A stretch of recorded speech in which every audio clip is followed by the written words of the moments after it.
What's going on, guys? Welcome back to hashtag AskGSM for December 13th, 2017. This is episode 211 of the show. I am Graham GSM Matthews. Hope you guys are doing well and enjoying your holiday season. I believe we are 12 days out from Christmas, if my Christmas countdown is correct, and it's going by super quick. The weekend coming up is going to be fucking nuts, and I don't want to spend too much time on this because we got a lot to get to here today. Star Wars is coming out on Friday. I got to work Thursday, Friday, Saturday, Sunday, and hopefully making it to Final Battle, the Ring of Honor pay-per-view, their version of WrestleMania on Friday night, if I could somehow fit that in. So it's going to be a crazy fucking weekend. I might not even be around tomorrow night to watch Tribute to the Troops, and I'm not sure when I'll watch it, if I'll be around, if I won't be around working and going to the pay-per-view on Friday in New York City and all this other stuff going on. We got a fucking WWE pay-per-view coming up on Sunday. That's the least of my worries right now because I'm not really all that excited for that show. We'll talk plenty about Clash of Champions here on hashtag today. Before we get started, though, two quick plugs. One being, if you haven't already, vote in the 2017 WWE/NXT Year in Review Awards only on Next Air Wrestling. Go to nextairwrestling.net. Go to the homepage. Right under the giant slider at the top of the homepage, you'll see a link to the awards. Now, I think there's about 12 categories: Match of the Year, Wrestler of the Year, Women's Wrestler of the Year, Feud of the Year, Most Disappointing Star of the Year, and so on and so forth. Cast your vote right now. I believe you can see the results. I'm not exactly sure whether you can or whether you can't. We'll talk all about the results of the poll and essentially the year on the whole for WWE in 2017. And NXT, of course, on the December 28th edition of Wrestle Rant Radio coming up in a few weeks. So, wanted to get that out there. Again, if you haven't already, go to nextairwrestling.net, vote in the 2017 WWE/NXT Year in Review Awards. All that stuff is amazingly appreciated. And of course, my second plug, if you guys want to send in a question, please do so by tweeting me on the Twitter machine at WrestleRant with the hashtag AskGSM. Find me on Facebook at facebook.com at /Graham.gsm.Matthews by leaving a comment on the post I usually put up on Tuesday nights, if not on the wall itself. And drop your question down below in the comments section. I'll include it in next week's edition. So without further ado, let's get started here. Emmanuel A. from YouTube. Now, this was a kind of an abridged version, he said, of the question that he had last week in regards to Tyler Breeze defending criticism towards his character and stuff like that. So, anyway, this is what Emmanuel's question was. At some point during Tyler Breeze's response to fans, there became an argument over how the WWE product is the worst it has been in years. Revenue is very high, profits not so much, someone even said. Ratings are the worst they've ever been since the steroid scandal, and they're struggling to fill arenas. On top of this, the product is the worst it's been in years, especially on SmackDown Live, unquote. One of Breeze's response to this argument was that worst in years, according to, all subject to opinion, possibly one of the most talented rosters ever, but I get it, let's bring in the past because they were so much better. That's what Tyler Breeze said. So Emmanuel is asking this. So in your opinion, is the product truly the worst it has been in years? Arguably, the common consensus towards the modern product is that the roster is filled with talent, but creative has no idea what to do with it. But does that apply to this year more than any past year? Is there something that's made WWE harder to sit through in 2017 since 2013, 2006, and 1994? Has WWE really been declining more and more every year, or is the modern roster just not good enough to make up for WWE's lack of improvement anymore? Is 2017 the worst WWE's been in years? And if so, then by how many years and why? So I assume, again, based off your question, in so many words, creatively, is this the worst they have been in years? Again, worst is a very subjective term. We talking about business, we talking about attendance, we talking about ratings. Like, what are we talking about here? You mentioned a few different things that people have brought up in the argument against Tyler Breeze. Yeah, attendance has been down. The business, though, is bigger than it's ever been. It's not 1995 when WWE was nearly collapsing and on the verge of extinction, thanks to where the product was at that point in time. That was a rare time where the on-air product sucked and the financial side of the company sucked as well. Nowadays, with the on-air product, I've heard people say it's been bad, it's been terrible, it's been boring, it's put me to sleep. I understand all that, but WWE is not going out of business tomorrow. Ratings might not be where they should be, but ratings are down all across the board. So again, I'm not trying to defend WWE there, but that's hardly an argument because ratings are down for football and for this and for that, even the highest TV shows. It's not really much of an argument. I don't really go by the ratings. I just only really go by what I can help do, what I can do to help contribute, like pay for the network, be a subscriber, stuff like that. That was something that person did not bring up in the argument, was that the network subscribers are higher than they've ever been, obviously. They're probably not where they want to be. The company wants the subscriber count to be, but they're still doing pretty damn good and making a revenue on that. So at any rate, I think basically what you're saying is that from a creative standpoint, is WWE the worst it's ever been? I don't think so, and I've said this before. I mean, you're talking to the wrong guy. I think you're asking the wrong person, Emmanuel, because I think many people would say, you've been listening to the show for a long time. I'm one of the most I try to be one of the most optimistic wrestling fans there is. So I've enjoyed WWE this year, has been great. By no means great. In the last 2 years, by the end of 2015, 2016, John and I, @_John Knapp on the Twitter machine, we were going back and forth and saying, was this year the best year, my favorite year in wrestling as a fan in the last 10 years? And I said, yeah. 2017, I'm not going to say that for. I thought 2016 was a bit better of a year overall with everything else that happened. 2017 wasn't as crazy of a year. There was still a lot of great moments and matches and shows and stuff like that. But I feel like across the board, it was not as strong of a year as it possibly could have been. Like you said, great roster, which is why I would never, ever, ever, ever want to go back to 2009, 2010, the early portion of 2011. Those years were fucking terrible. 2013 was an abysmal year, which is, again, I always go back to this. This is nothing new. That with the product and people shit on it, it's like people. It was every bit as bad, probably worse, 3, 4, 5, 6, 7 years ago, during the peak of the PG era. And I know we still had guys like John Cena and Randy Orton were still full-time, but that was the issue, is that they were full-time and facing each other all the time. We had the same fucking matches, the same faces on top of the card. They really were just scraping to the bottom of the barrel with guys like Jack Swagger and Drew McIntyre, who's always been very good, but back then he was far from what he is right now. Alberto Del Rio, Sheamus, when they were shoving him down our throats, that was not a good time to be a fan. I can't really speak too much to 06 or 94, like you said. 2013, that was a fucking terrible year. It was probably my least favorite year in wrestling.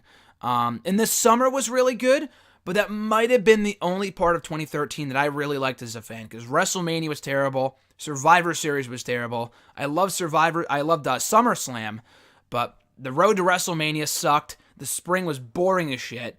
The Shield was really one of the soul-saving graces of that year, and maybe CM Punk too. So 2013 was far worse than it is right now. Now, of course, we had NXT at that point, but it wasn't what it is today. We didn't have the network. So in my opinion, if you're asking me, again, completely subjective, is WWE the worst it's been in years? Absolutely not. Maybe not as good as last year, and people will still tell you that 2016 sucked. I know it's not the Attitude Era, people. I understand that. But it's not 2013. It's not 2010. It's not 2009. Were people complaining back then? Probably, but it wasn't as, apparent back then as it is now, because the internet was not at the height that it is today. The internet was not as popular as it is in 2017. If so, people would be complaining about, John Cena and Randy Orton again, fucking DX beating the Hart Dynasty in 30 seconds. What a way to push new talent. Shit like that. I mean, that was very much the case in 2009 when it shouldn't have been. When they should have been pushing the younger guys, and they didn't. And they would for a cup of coffee, guys like Dolph Ziggler and Kofi Kingston and Jack Swagger and Drew McIntyre. But then they would get cold feet and just not push them at all. Guys like Sheamus. The Miz was really the only one that sustained that momentum. But anyway, yeah, 09, 2010 were absolutely atrocious years for WWE from a creative standpoint. Way worse than 2017. 2017 was not a great year by any stretch for WWE from an on-air perspective. SmackDown wasn't all that great this year due to Jinder Mahal taking the WWE title and many other things. But it was by no means abysmal. Like, if it's that bad, I'm not going to say it's that bad, stop watching. I mean, I feel like I've heard that a million times, and it's not really a good argument.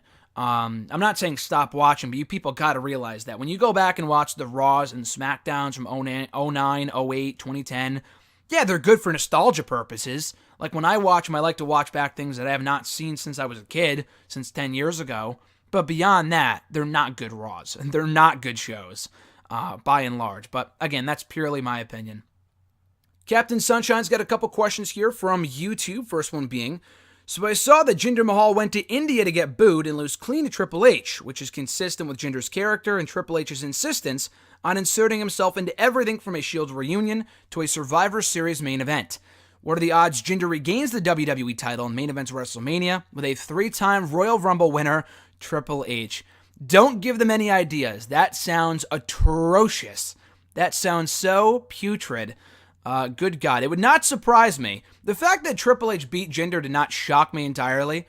It just kind of made me laugh more than anything that they made this guy the face of the SmackDown brand, and the only real reason, apparently, is that they put the belt on him was to push the Indian market. They put him in the main event of the show, and they have him fucking lose. If they have Roman Reigns beat the guy the night before in Abu Dhabi, but they have Jinder lose to Triple H in his gimmicked hometown, that to me says that Jinder is not on the same level as Roman Reigns.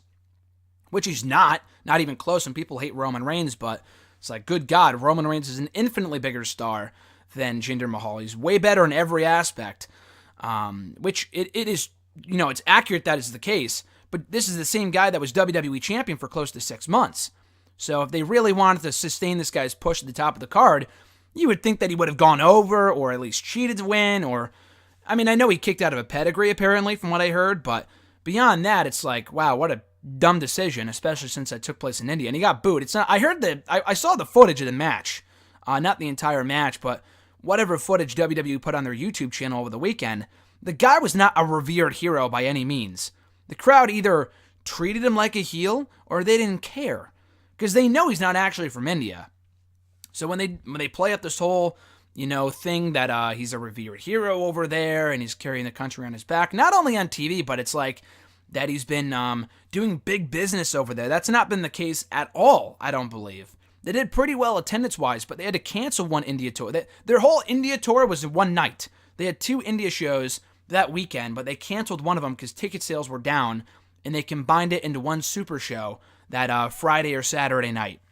So, I think it was Saturday night, but anyway, Jinder and Triple H at WrestleMania, just to give Jinder his win back after losing to Triple H in the India tour, or the India show, whatever, because it wasn't really much of a tour, would be worst case scenario. And I thought Jinder and Cena was a bad idea. That sounds absolutely horrible. I really hope that does not happen. It won't, but you never know with this company. Roman Reigns and Cesaro is a great late contender for 2017 match of the year. Who knew turning Roman Reigns into a workhorse secondary champion who engages in a 15-minute title defense against a wide variety of opponents on Raw every week would make him one of the best parts of the show, instead of feeding him nursery rhymes in 100 matches with Bray Wyatt.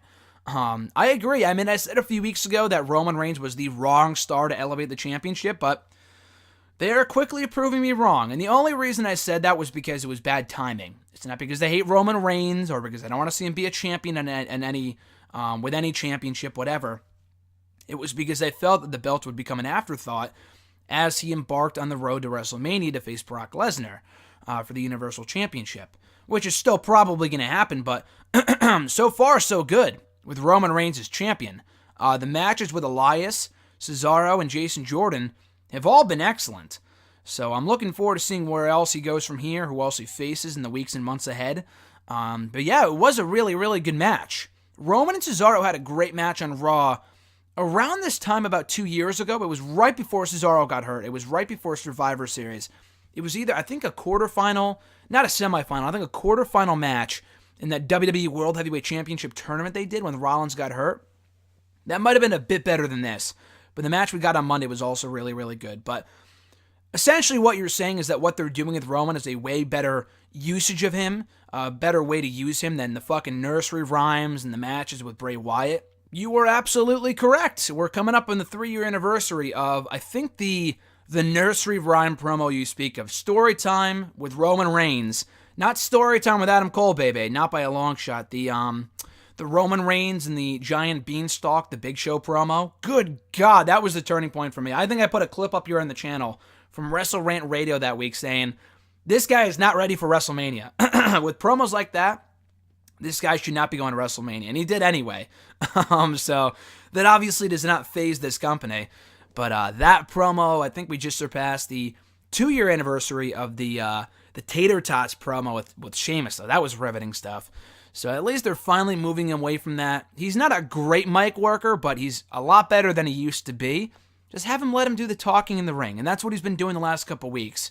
Is he the best wrestler in the world, as he put it, on that straight to the source special that he did with Corey Graves a few weeks ago on the network? No, but he's a very, very good performer, and he can go in there with guys like Elias, Cesaro, and Jason Jordan and have awesome matches. So I've been liking what I've been seeing with Roman Reigns lately, and I hope he keeps it up in the rest of his reign, no matter how long it lasts, as Intercontinental Champion. Next question from Captain Sunshine. What does commentary mean when they're trying to put over Finn Balor as an extraordinary man who does extraordinary things? Do they think that a man who does more ordinary things than a normal man sounds special? I don't know. I never really got that nickname either. I have not heard one person, aside from WWE, call Finn Balor the extraordinary man. Apparently that's his new nickname, because I've seen that in like show recaps for Raw and pay-per-views on Finn Balor. And I've seen that dating back to like TLC. So they've been doing it for like at least 2 months now, calling him the extraordinary man who does extraordinary things. It sounds like a nickname for Cesaro, but even if it was, it's a dumb nickname. So I'm not sure what it's supposed to mean, or if they think it sounds cool or special. I don't know. I wish they would stop doing it though. What, extraordinary things and losing to Kane and clean and losing to Samoa Joe clean and looking like a loser against all these other guys? Then I guess that's extraordinary, I guess. I don't know. Their next question. I promised to lay off consistently complaining about Kane doing stuff in 2017 and possibly 2018, but how come he doesn't have any fire? Ironic sentence, I know, but dude's slow as shit and from another era, and he may be the most stale main event wrestler of the past 2 decades. These Kane-Strowman matches, I guess, keep trying to replicate the big man stunts magic of showing Strowman, except without any urgency in just slow choke slams to set up lazy visuals and bad weapon spots. Even the best spot, the dueling sit-up, is an inferior copycat of Lesnar and Undertaker laughing at each other during SummerSlam 2015. Yeah, I'm not buying what they've been doing with these guys lately. The stuff they did to close off Raw, I thought was better than the match itself, because the match sucked and no one cared. The crowd did come alive for the post-match stuff. So you are right, it's inferior to other stuff they've done in the past, with Lesnar and Taker and Strowman and Big Show and stuff like that. At least the crowd bought into it, but I have zero interest in a Kane, Braun, Lesnar triple threat of the Rumble. I know they're doing it to protect Braun, but here's a fucking concept. Why don't you protect Finn Balor, give him a surge of momentum, a streak of good, credible victories, and build him up as a threat to Brock Lesnar? It's too late now. It's almost late December, mid-December. The Rumble's in about a month. Finn Balor is as dead as could be at the moment, so there's no way that's happening. It's pretty clear we're getting the 3-way with Kane, Strowman, and Lesnar at the Rumble. But I have no interest. I'm sorry. I'm going to be there, and I'm looking forward to the Rumble match. But Kane, Strowman, and Lesnar didn't even have a good one-on-one match on their own. What makes you think putting fucking Kane in there in 2018 would be a good idea? You know he's not going to win. You know Braun's not going to win. So what's the fucking point? And it's so predictable they might have Triple H cost Strowman the victory because he, laid him out at the end of Survivor Series. Like, who cares? Who the fuck cares? So I'm not exactly sure what they're doing. I'm not buying this feud. I don't really care too much about it at all. But yeah, Kane, I know you've been complaining a lot about Kane, but all of us have been. I mean, I think what they're doing with him is just not good at all. I mean, I like Kane, but it's like when they shove him down our throats like this in the main event scene and as a potential threat, posing him as a potential threat to a world title in 2018 is a fucking terrible idea. Awful idea. So we'll see where it goes, but I'm not liking the direction they're headed in. Brandon A. from YouTube. I forgot to do this. I was going to do this before I started recording, so I'll probably just come back to it next week. But I will read the question real quick anyway to give you guys something to think about until next week too, and to see what I would pick as my choices. But anyway, his question was, I have been binge watching The Walking Dead on Netflix lately, which inspires my only question. I want you to sincerely think about this, so even if you have to answer next week or even a few weeks down the line, that's fine, which I'm going to do because I did not put down an answer, I forgot. His question was, I would like to know what 10 current active wrestlers, WWE or anywhere else, that you would want as part of your survival group in a zombie apocalypse.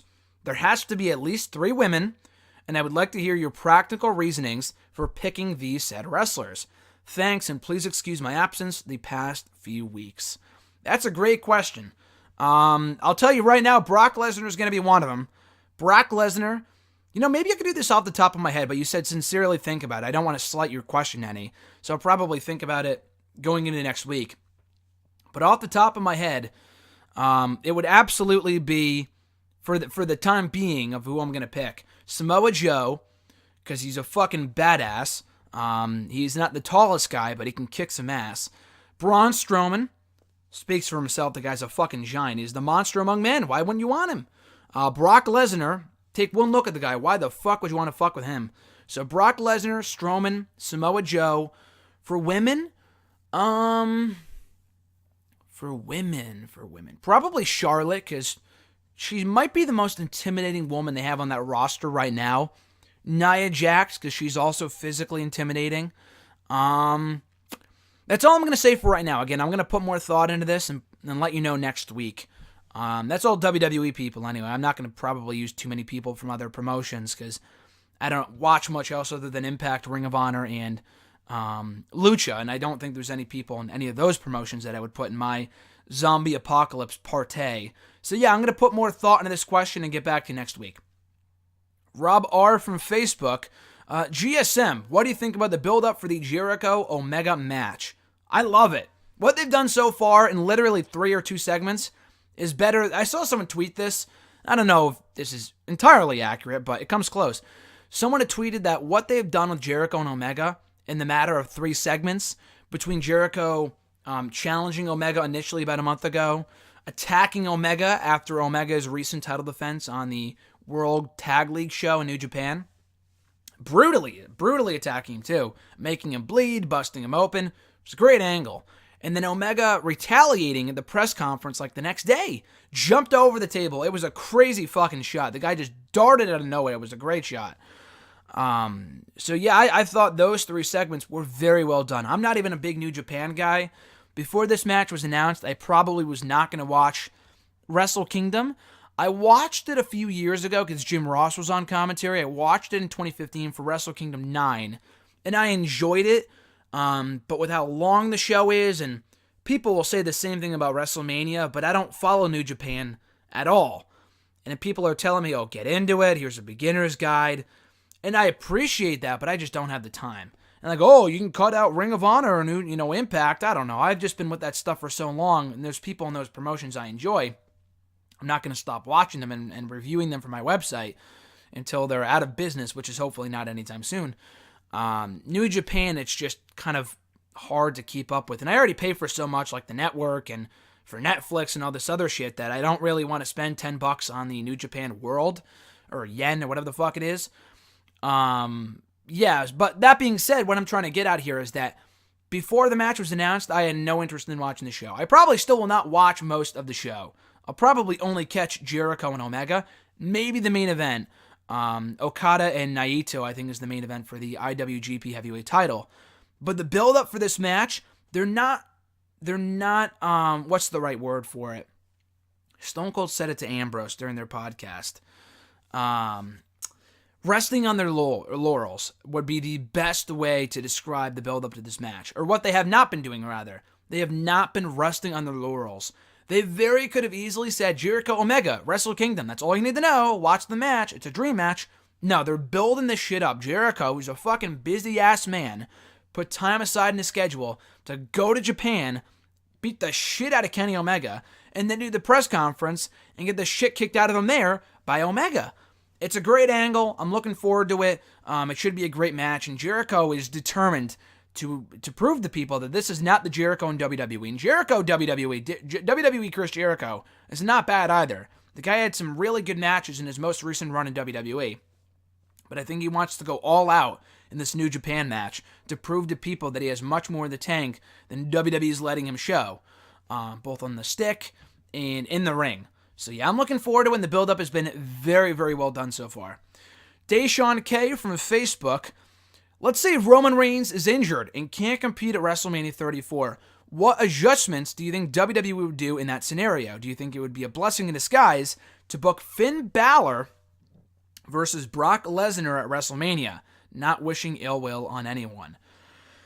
Dude, I'm sorry, but I just said it. Finn Balor is the ultimate loser right now. Oh, but GSM, beat Curtis Axel and Bo Dallas on Raw in recent weeks. Like, who cares? They have booked this guy so poorly. All year, really, but most recently in the last, few months. Ever since that loss to Kane on Raw was the worst thing that they could have done. And he has been booked like a total afterthought since that point. Yet having gotten retribution, a redemption on Kane, he just comes across like a loser who really, I guess, does not care. And doesn't want to avenge the attack from Kane on himself, on Finn Balor from a few weeks ago and over the last number of months. So, yeah, Finn Balor is not going to WrestleMania. Yeah, if Roman Reigns got hurt, they would not put Finn Balor in his spot of all people. They might put, Seth Rollins or Dean Ambrose. I doubt it. They would Braun Strowman. They would put any one of those guys, Samoa Joe, before Balor. Because at this point, I think they do not see Balor as a top priority on Raw. Maybe on SmackDown, and someone asked me a question about it, which I'll get to in a little bit. But I think for right now, they do not see Finn Balor being remotely close to Brock Lesnar's level. So Balor would not be in that spot. But to answer your question, theoretically, if Roman got hurt and he couldn't go to WrestleMania, we don't get Roman and Brock, what do? I could see them doing Styles and Brock in a rematch from Survivor Series because their first match was so fucking good. I could see them doing that. I could see that. I don't want to say Braun and Brock again because they're doing the three-way probably at the Rumble, so that's not happening. And thankfully not because their first match was not good. Samoa Joe, I could see them putting him in the Brock spot. In their first match, for as long as it lasted, was very good, and I thoroughly enjoyed it. And Joe has still been heavily protected lately. So I could see them doing that. I could see them putting Triple H in that spot, and we get H and Brock instead, which might be even worse than Roman and Brock again, because we've already seen H and Brock, and it just serves no purpose. But I could see them doing that for sure. I would hope they wouldn't. But I could see them doing that. So yeah, if Roman doesn't go, they're putting all their eggs in one basket with this WrestleMania. The rest of the card is far from confirmed right now, but if that main event wasn't to happen, because Roman, let's say, gets hurt, like you said, they're fucked, is really the answer to your question. They're fucking fucked. So I'm not sure what they would do, really. There's no obvious option. So I would do Joe. Balor would be cool, but again, Balor is, even if they try to build him up in the next 2 months, the guy would not be close to being on Brock's level. They would need to build him up over the course of a while. And I think that time has passed. That span of time where they could have built this guy back up has passed. So Balor is not the answer. But if not Roman, and if not Balor, then who? Again, Joe, Braun, probably not. H, I would hope not, but you never know. They could trot fucking Goldberg back, or The Undertaker, or someone like that to face Brock, which would be atrocious, because we've already seen those matches at WrestleMania. The Rock, I don't think he's going to be at WrestleMania next year anyway, but I could see them bringing him back real quick to do the match with Brock. I would hope not, especially if it's for the title. But I don't know, maybe someone from SmackDown again. Styles might be the best bet. Or if Nakamura won the Rumble, that's what I would do. I would have Nakamura win the Rumble if Roman can't go. And instead of facing Styles, he goes on to face Brock. And I guess even with Nakamura, though, the guy has not been positioned as a top star in recent weeks. He just lost to Kevin Owens last night on SmackDown. So how can I take him realistically as the threat to Brock Lesnar? So again, you run into that issue too. So I guess the bottom line is that I hope Roman does not get hurt. And then we're left with Roman and Brock. So they've really left themselves with no other options. That's the issue here. Because like I said, they put all their eggs in one fucking basket, where if Roman gets hurt, they're screwed. So let's hope that doesn't happen, because WrestleMania, in all honesty, might be worse off with Roman not there. Not financially or anything, but as a card. Like, what else do you do with the people that remain in the card? Who do you have face Brock? Like, that's the issue here. And don't say Jinder either, God forbid. Next question, also from Deshaun. Does Chris Jericho deserve another title run before he retires? So we talking like any old championship, or we talking like a world title run? World title run, yes. Any title? Kind of already got that last year in the form of the United States Championship. Wasn't the most amazing reign ever, but he had his title run, so that would be it. A world title run, I would agree. I said the same thing about a year ago in an article for Hidden Remote, saying that the guy does deserve one more world championship run. It's not going to happen, I don't think, anytime soon, if ever. I don't think Jericho would even allow it. But I think it would be cool to see him reign as a world champion. Maybe not on Raw. I think it might be more realistic on SmackDown. But yeah, give us one more Jericho run like what we saw back in 2008. And the guy could still, go in the ring and on the mic and whatnot. So I think that'd be a good idea. Do I think it's going to happen? No. But it would be cool. Yeah, I do agree he deserves it. But even if they told him, you're going to get a world title run, he probably would have accepted it. But he's one of those guys where he doesn't care if he has a championship or not. So I don't see that happening. But it would be cool, though. His next question. In your opinion, do you think the World Heavyweight Championship should have been involved in the Shawn Michaels versus Undertaker match at WrestleMania 26 in 2010? Other than the streak in career, the stakes would have been much higher if it involved a championship belt.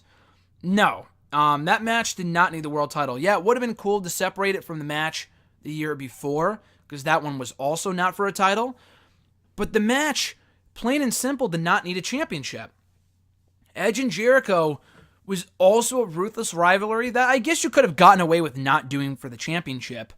But I think that feud needed the belt more than Michaels and Taker, which is why they took the belt away from Taker. I think that was on the books at one point, was to do this match as the World Championship match. But they quickly realized that the match between Edge and Jericho would need the championship much more, especially since Edge had been gone for so many months. And again, if Edge had not gotten hurt in the summer of 2009 and we got that long tag title run with Edge and Jericho, then yeah, they would have had more story. Edge and Jericho was still a really good match at WrestleMania, but they only had like a month or two build, playing off their history as tag team partners, which lasted for all of like a few weeks. So it would have been better had Edge not been hurt and he was around, but you can't choose those kind of things. There wasn't like a creative decision. He just got fucking hurt and he had to be sidelined. So yeah, in that case, assuming Edge doesn't get hurt, then yeah, I guess you can get away with doing that as a grudge match, and then doing Michaels and Jericho, or Michaels and Taker rather, as a world title match. But again, the match was great as is. The build-up was beautiful. You didn't need it as a world championship match. And Taker won.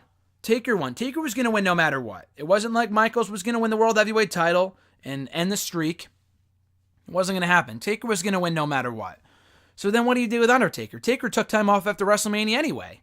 So I think taking the title off Taker and putting it on Jericho and Edge to later give to Jack Swagger, which was a mistake, but that's another rant for another day, was what needed to happen. Because Taker took time off until like SummerSlam. I think he came back like a month or so later, then he got hurt. Then he took more time off.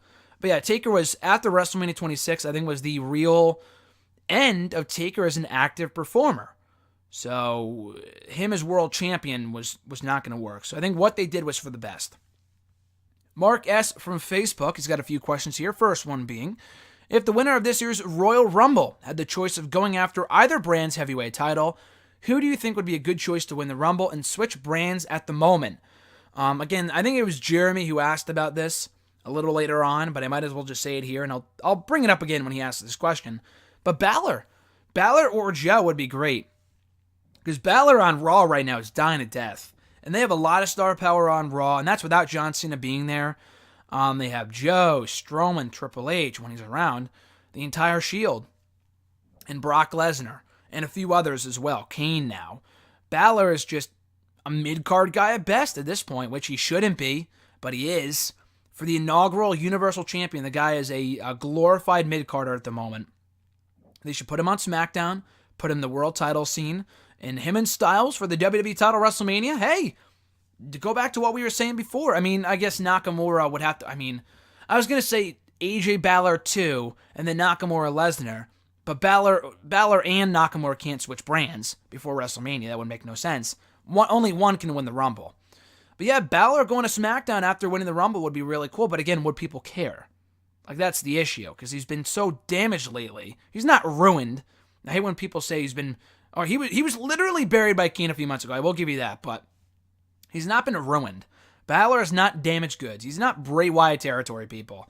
The guy could still be salvaged, but he's got to be brought over to SmackDown first and be built back up as the main event guy. But Balor and Styles would be pretty cool to see. Either, again, Balor or Joe.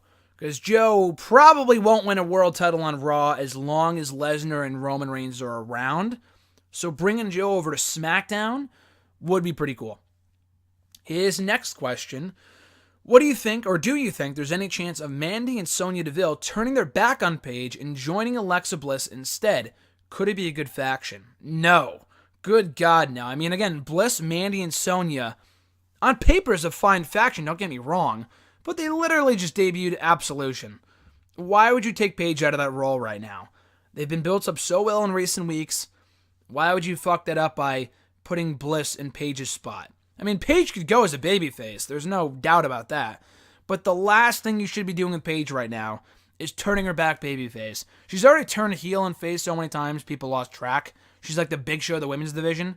Probably second to Alicia Fox, with most turns in recent years. But it's way too soon for that. Way too soon. Next question from Mark. What would you think of Curtis Axel turning his back on the Miztourage and going face and forming a tag team with Finn Balor? Could he revisit the success he previously had as Intercontinental Champion? Quick side story for you. I was watching Raw this week with Haley, my girlfriend, and she said, did the commentators just refer to Curtis Axel as a former champion? And I said, yeah. And she goes, what championship did he hold? And I said, they said he was a former Intercontinental Champion. And she said, really? He was Intercontinental Champion? And she stopped watching a few years ago. She wasn't around for 2013 and for his run as champion. And I go, yeah, he was champion. She goes, how long did he hold the belt for? And I said, 5 months. It wasn't a great run.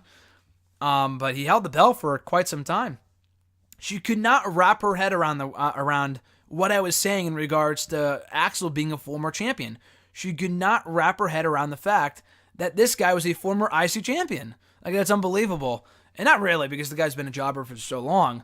It's like, it's hard to imagine Axel, a former, a social outcast, now a Miztourage guy, as a former mid-card champion. And the guy is good, but his time is way past gone. Like, they should have pushed him way before 2013.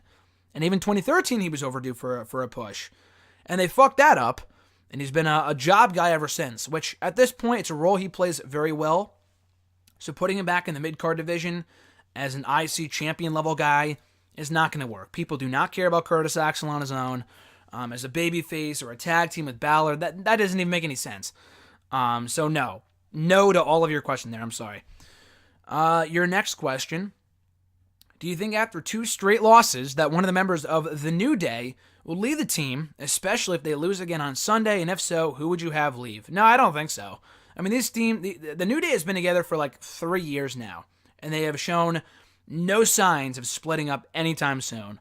So I don't think they lose on. I think they'll probably lose on Sunday, but I don't think that's going to lead to a split. At least not anytime soon, because they're way better together than they are apart at the moment.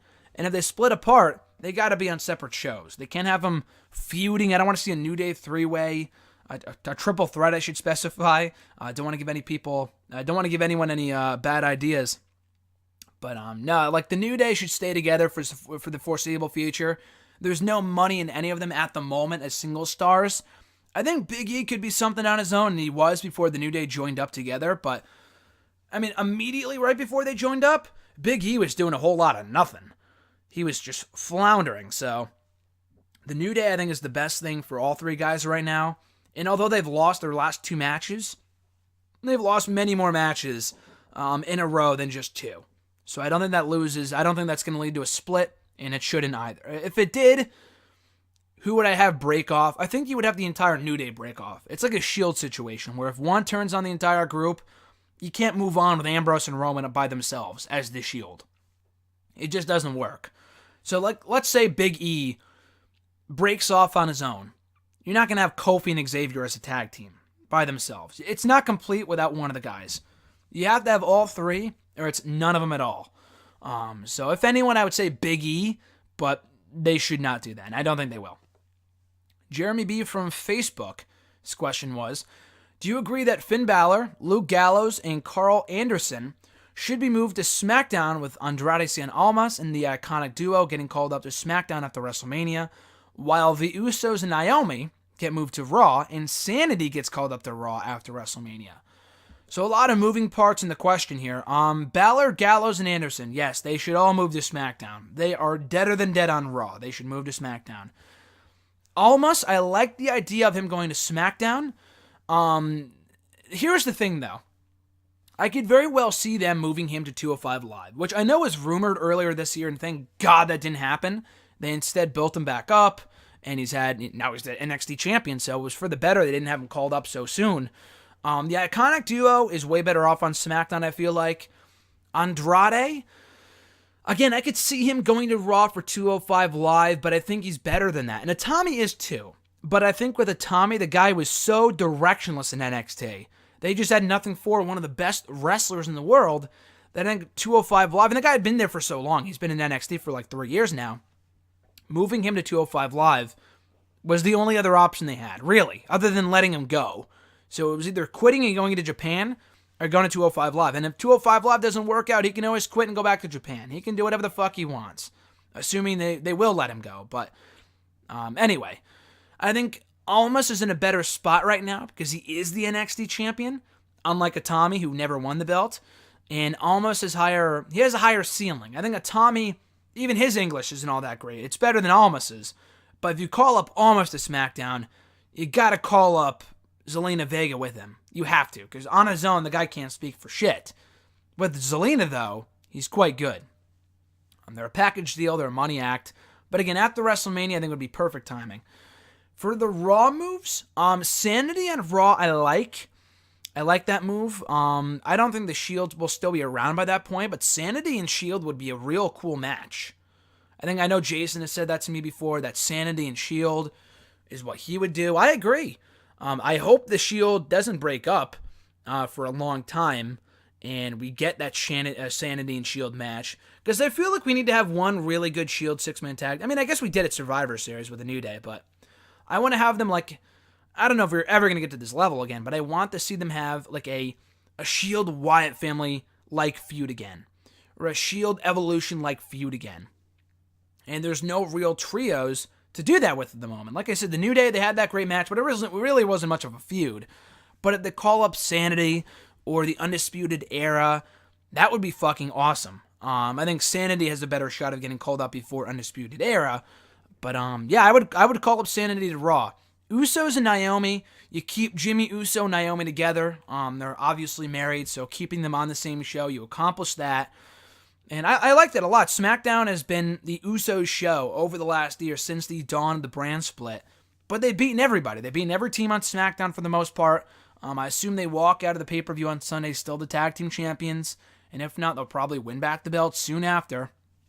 And Naomi, she's really done it all on SmackDown too. So, yeah, I would move them both to Raw along with Sanity. So I like all the moves you mentioned there. His second question, do you think WWE might have Balor or Joe win the Royal Rumble and move to SmackDown and challenge AJ at WrestleMania? Or could you see Joe taking the IC title from Reigns and going undefeated with Cena at WrestleMania? Like I said earlier, with Balor and AJ, I like that a lot. I don't think they'll do it. I think even right now, the odds are slim for Nakamura, who should win the Rumble above anyone else. Even that happening, the odds are slim, because the guy has not been prominently featured on SmackDown for a while now.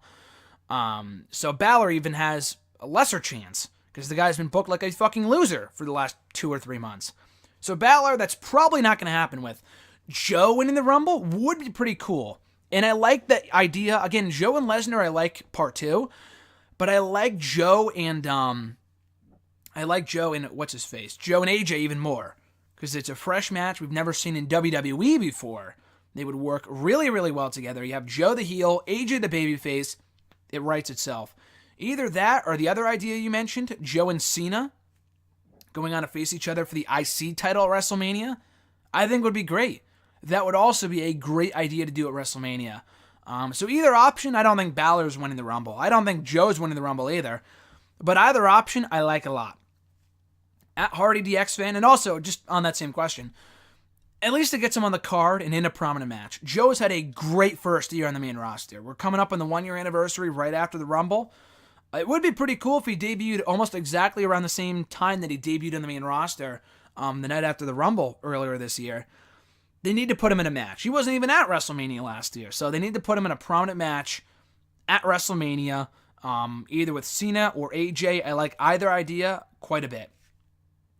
Going back to the next question, like I said, at Hardy DX fan, any early predictions on Jericho versus Omega? Not really. I think it's going to be a great match, and I assume Omega wins. I could see them having Jericho win and doing a few match, like a multi-match series.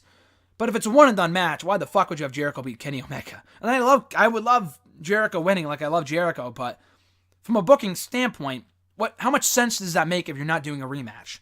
So I think Omega wins, and it's going to be a good, bloody match. If that brawl they had or Jericho's attack on Omega was any indication of what the match is going to be like, I feel like they're going to go all out and try to steal the show. I can't even say they're going to steal the show, because maybe in WWE, absolutely, but this is New Japan. And almost every New Japan match at these Wrestle Kingdom shows is fucking amazing. I think Okada and Naito is going to be unreal.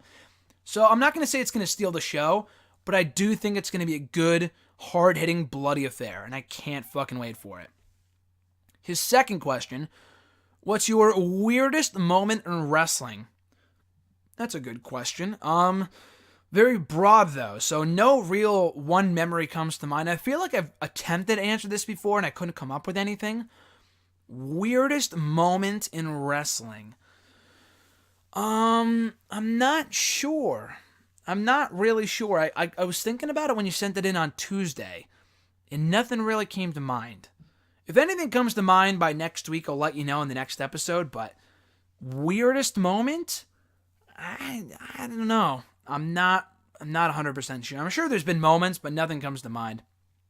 His next question, who are your picks for surprise entrance in the Royal Rumble? Hey, if we get any at all, I'm happy, because again, like I said, I'll be there. I'm a big sucker for surprise entrance in the Rumble match. We didn't get any last year except for Ty Dillinger, which was cool at the 10th slot, but I mean, that's it. And the guy hasn't been on SmackDown in like 3 months. I don't know. I'm not really sure. Like a Batista appearance would be awesome. I know he's been in talks with WWE, but he has said he wants to come back for a full-on run, which you can do. He doesn't have to come back for a one-off in the Rumble and then leave. He can come in for the Rumble and then stay through WrestleMania. That's what Jericho did a few years ago. So I could see Batista coming back in the Rumble. I'm not putting my money on it, but that would be cool. Especially, I think it would be great because it'd be the perfect time window. You give him one more run going into WrestleMania, then he leaves around April, and then he goes off to go do the press release, the press tour, the media tour for Avengers, which he's going to be a part of in that May, the next month. So I think the timing works out perfectly. So I would have Batista in the Rumble. I doubt it's going to happen, but Batista as a surprise entrant in the Rumble would be pretty cool. And me being there, hearing that da-da, da-da, I'm like, I would freak the fuck out. So yeah, Batista. Rey Mysterio would be pretty cool. It would be funny, too, because they're going to be, again, in Philly. And it might have been in Pittsburgh. No, I think it was in Philly. Or Rey Mysterio came out and he got booed out of the building. I think that was in Philly back in 2014. And again, Batista, the same exact thing. I think it would be cool if you have Batista and Rey in there because it's so ironic. Because Ray came out at number 30 in the Rumble, I think in Philly or Pittsburgh. Whatever Rumble was in Pennsylvania. I mean, they were both in Pennsylvania for 2014 and 2015. But Ray came out in 2014, got booed out of the building by Philly or Pittsburgh, wherever it was. And the same thing with Batista. He got booed out of the building when he won the Rumble that night. But if they come back as surprise entrants in that Rumble coming up also in Philly in 2018, they would get big pops. So I think both people would be great choices, if only for that ironic, that ironic booking there with having them get booed. Not having them get booed, but the fact they did get booed 4 years ago in that same exact arena, same exact match. They come back to big reactions in the Rumble. Would be pretty cool. That's about it, really. Ricochet, I think would be awesome. I know they're probably going to have him go to NXT first. I guess you could have him appear in the Rumble and then go to NXT from there. That would be pretty sweet. Because I think he is free to compete for any other company on TV starting January 16th or something. And obviously, rumor is that he's headed to WWE. So Ricochet would be cool. Batista, Rey Mysterio. That's really about it. James Storm would be cool. I doubt many people would care. I just would love to see it. I think he'd go back to NXT first as well. But yeah, those people would be cool surprise entrants for the upcoming Rumble match. And maybe Goldberg too. Again, I don't know if he'd come back for a one match. I think it'd have to be a real deal, like another program. But that would be cool to see him in the Rumble match. Hopefully a little longer than this past year. At RJ_Marceau, how overbooked will the tag team match be between Kevin Owens and Sami Zayn against Shinsuke Nakamura and Randy Orton at Clash of Champions? Yeah, that's going to be overbooked as shit. No doubt about it. I loved when RJ sent in this question because he knows me probably better than anyone when it comes to my wrestling thoughts and my 2 cents and my pet peeves and shit like that. RJ knows, Mr. Marceau knows better than probably anybody. And he knows that putting fucking 2 special guest referees in the stipulations and all this other shit screams overbooking. It feels like a main event from a TNA pay-per-view in 2010. That's how overbooked this thing is probably going to be. I feel like Vince Russo, they brought him in for a one-shot deal just to book this match at the upcoming pay-per-view. I'm glad I won't be there. RJ lives closer than I do, and we were talking about going to the show a few months ago, but that was, I think, before we got the tickets to the Rumble. I think, actually, no, we were talking about it after we got the tickets to the Rumble, and I just said I'm not interested. At the time, I kind of was, but SmackDown has been real dull for quite a while now.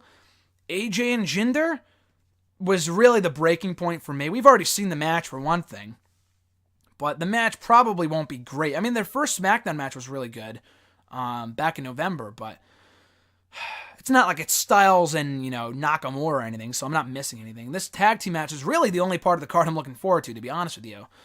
But it's going to be super overbooked, no doubt about it.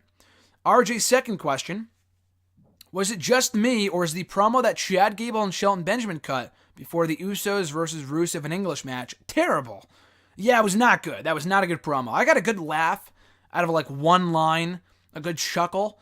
It might have been the Training Day line, but then mimicking New Day, it did not work. The crowd was super confused. It was a really weird promo. I'm not even sure if they're baby faces or heels. They had a great Fallout video on YouTube last week after SmackDown. Definitely watch that. It was super funny, but their promo work on SmackDown has not been great, but definitely check out the video they put up on YouTube along with the Rusev Day after SmackDown last week.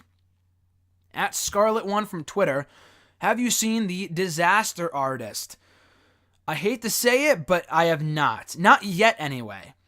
So the issue is that our movie theater did not get it for whatever reason. Maybe the owners thought that it wouldn't be good or no one would come see it. Little did they know, it's gotten fucking 95% on Rotten Tomatoes. Financially, I'm not sure how well it's done, but I heard it's been doing really, really well in the theaters it's been available, and I guess I can go to another theater, but I fucking work in a movie theater, so, I don't really want to pay for a movie. I would probably pay to see The Disaster Artist, but I just don't have any time in the upcoming weeks. I did hear, though, that we might be getting the movie. We're probably getting the movie next month. So if I can avoid spoilers and shit, and remain anticipated until next month for the movie, remain excited, then I'm going to see it then. But I've heard nothing but good things about it. It looks super funny, and I want to watch it. Just the only issue is that our movie theater, for some reason, did not get it. So I guess because they thought it wouldn't be popular. But up theirs, that's the joke's on them because I heard it's been doing real well.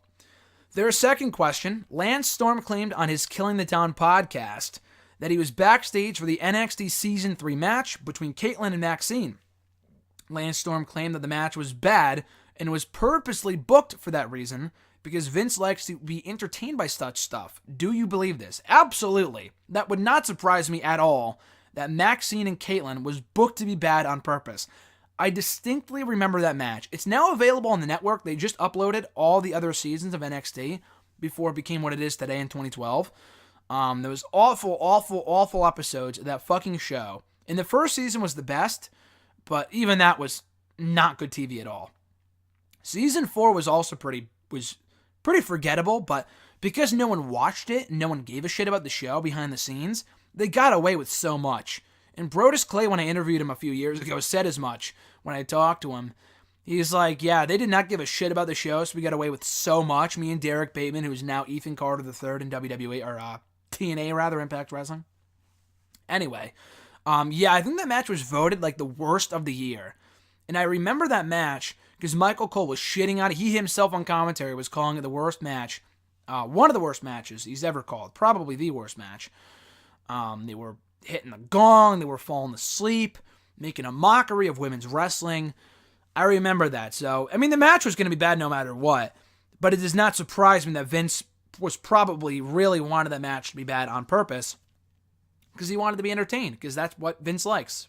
That does not surprise me at all. And I completely believe that 100%. Their next question. What do you know about the original WCW Clash of the Champions events? Absolutely nothing. I've not watched a single Clash of Champions show for WCW. I will on Wrestle Rant eventually. Until then, I know nothing about him at all. What do you recall being the most consistently good year in wrestling? I'm sure I've answered this before. There's not one year that was all great, that was good every single week, every single month out of the year. That's not possible. Just not. You have to have dead periods. There's going to be some periods where it's not going to be good TV. In my opinion, and I know exactly what people are going to say to this, that, oh my God, that one, the final few months, it kind of went off the rails, or the first few months wasn't good, which I know someone brought up to me before here on the show. But 2000, I think, was the best all-around overall year in WWE. From a creative standpoint, and especially from an in-ring standpoint. Oh, WrestleMania 2000 sucked. What are you talking about? Like, this was pre-Invasion with one of the greatest rosters I've ever seen. And some of those pay-per-views they had that year were fucking insane. Especially on the road to WrestleMania. Yeah, WrestleMania wasn't great.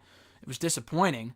But Backlash was great. Judgment Day was great. No Way Out. The Rumble. Fucking SummerSlam. Great-ass shows. Fully loaded.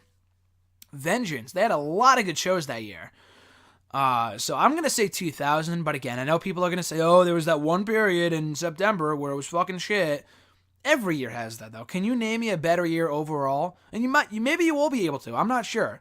But in my personal opinion, I think the best all-around year was 2000. That's, again, it's all subjective, but in my opinion, I think it's definitely 2000 for WWE. We're closing in on the final few questions here. The final 4 questions come from @BradBradar. Let's see how we're doing on time real quick. Closing in on, just about an hour. So, yeah, we'll wrap it up real soon. @BradBradar from Twitter. If the roles were reversed and Matt Hardy was the one who suffered the bad injury as opposed to Jeff, how would things have worked out for Jeff Hardy in Matt's absence? Well, they wouldn't have done the Woken thing with Jeff without Matt, obviously. They probably would have just have Jeff. Jeff definitely would have been better off on his own than regular old Matt Hardy. Because regular old Matt Hardy I like, but he's just another dude. The guy was losing to Braun Strowman, Elias, The Miz. He needed something to get going. And the Woken gimmick is the answer to that issue. Jeff Hardy on his own, he's more over than Matt, than regular old Matt Hardy. He might not be more over than Woken Matt at this point. But people like Jeff on his own. He was a huge babyface before he left in 2009. So they would have made him, I don't know if he would have been a world champion or anything. But I think he would have been a better position on his own than Matt would have been before he became Woken. Because Jeff can be himself and he's still over. He's hugely over with the kids and with the girls and even guys like him too. So I think Jeff would have been better off on his own if Matt Hardy had gotten hurt and they weren't doing the tag team thing. And you could do Jeff and Miz. You could have Jeff be the one to take the belt off Miz. You could have done that. Jeff and, a few other heels. Jeff and Samoa Joe would have been cool. They got a few options with Jeff on his own. So when he comes back, I don't really have any preference for what they do with Jeff, but they put him with Matt as the Woken brothers, like what they did with TNA. Or what I see them doing especially since he might be good to go around WrestleMania time, is wait until after WrestleMania to bring him back, and then move him to SmackDown in the Superstar Shakeup, which they'll probably hold after WrestleMania now every year. So that's probably what they will do, and I wouldn't hate that, because I think Jeff on his own on SmackDown with Matt on Raw, that's good. You space out the Hardys. Jeff can do his own thing on SmackDown with guys like AJ and Kevin Owens. Make for a lot of cool matches. And then Matt's on his own doing his Woken thing on Raw, so I like that idea a lot.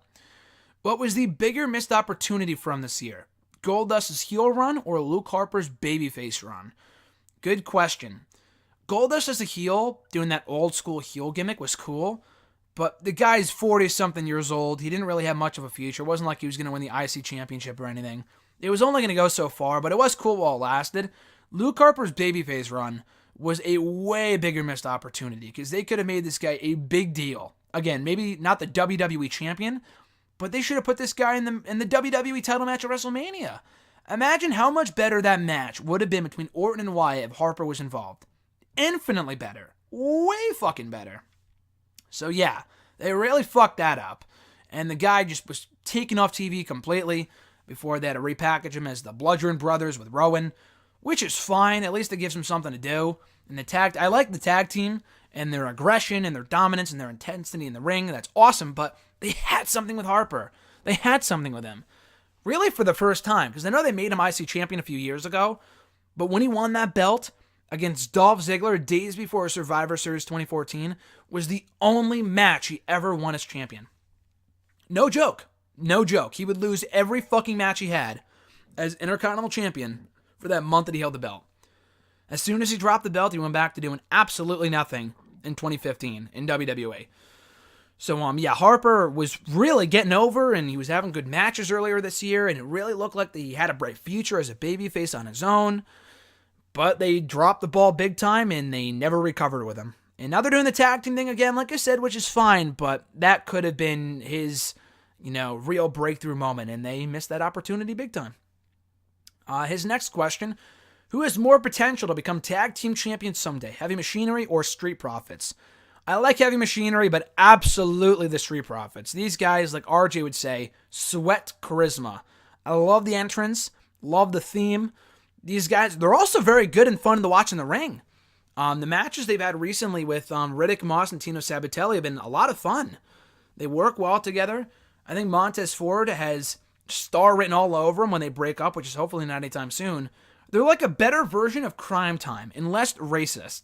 That's what I like about the Street Profits. So, absolutely those guys. They have money written all over them, from the fucking cups, the solo cups, to the shirts. Heavy Machinery, would I buy a Heavy Machinery shirt? Probably not. And they're fun to watch in the ring, but Street Profits have a lot of untapped potential. Much more than Heavy Machinery, no doubt. And the last question for the day, also from Brad. His question was: can you rank all the announced matches for Clash of Champions this Sunday from least to most anticipated? Okay, so from least to most anticipated. First, Zack Ryder and Mojo Rawley. Could not give two shits. Thankfully, it's on the kickoff show. They have done nothing since the split to make me care about the feud.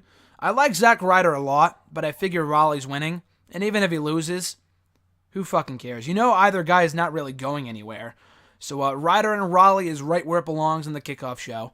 I would have put Breezango and Bludgeon Brothers before Ryder and Rawley, but I think that match has more potential to be fun.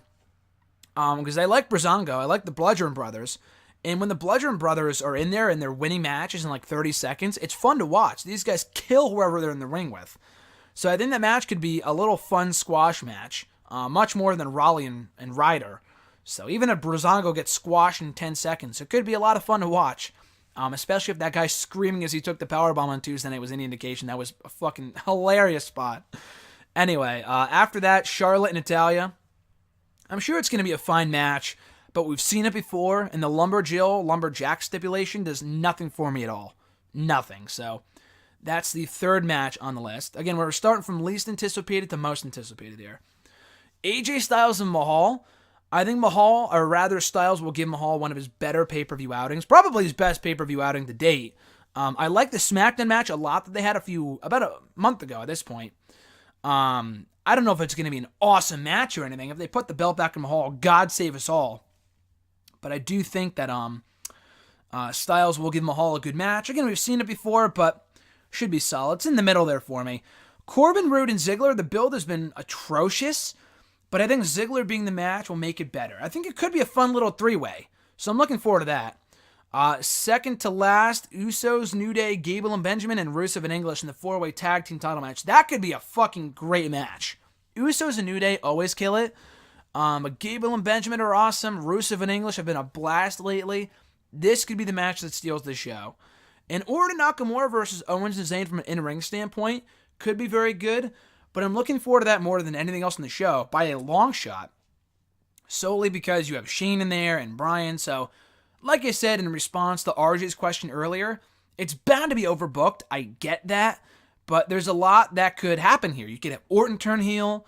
You could have Bryan go heel. You don't know what's going to happen. Orton and Nakamura could win, and then Owens and Zayn are fired. I doubt that's going to happen, but you never know. You never know. Maybe Bryan gets physical. So I'm looking forward to that match. It's going to be overshadowed by the authority figures, no doubt. I have zero question about that whatsoever. But it could be a solid match from an in-ring standpoint, and they've done a pretty damn good job of building it up, so I'm looking forward to that. The rest of the show, not really. Again, the tag title match could be a lot of fun, but the other matches have just been terribly built and really, really rushed. I'm glad my expectations are low, though, for this show, because they're so low, it might be near impossible for them to sink even lower. But then again, I said the same thing about Battleground. I could not have given two shits about Battleground, yet they somehow managed to even shoot below my expectation level and give us the worst show I've seen in quite some time. So I'm not sure what to say. I hope that's not the case, because I think it's hard to go wrong with some of the matches on this card. But I'm looking forward to the main event more than anything else by far. Anyway, guys, thank you for checking out hashtag AskGSM. As always, episode 211 here today for December 13th, 2017, as we are merely 12 days out from Christmas.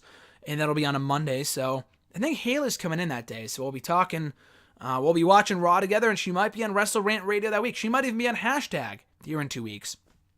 Speaking of hashtag in upcoming weeks, I might be hanging out with Jason next week. I should have mentioned this at the start of the show, but I just thought of it now. Probably will be, gonna bet on it, hanging out with Jason next Monday or Tuesday.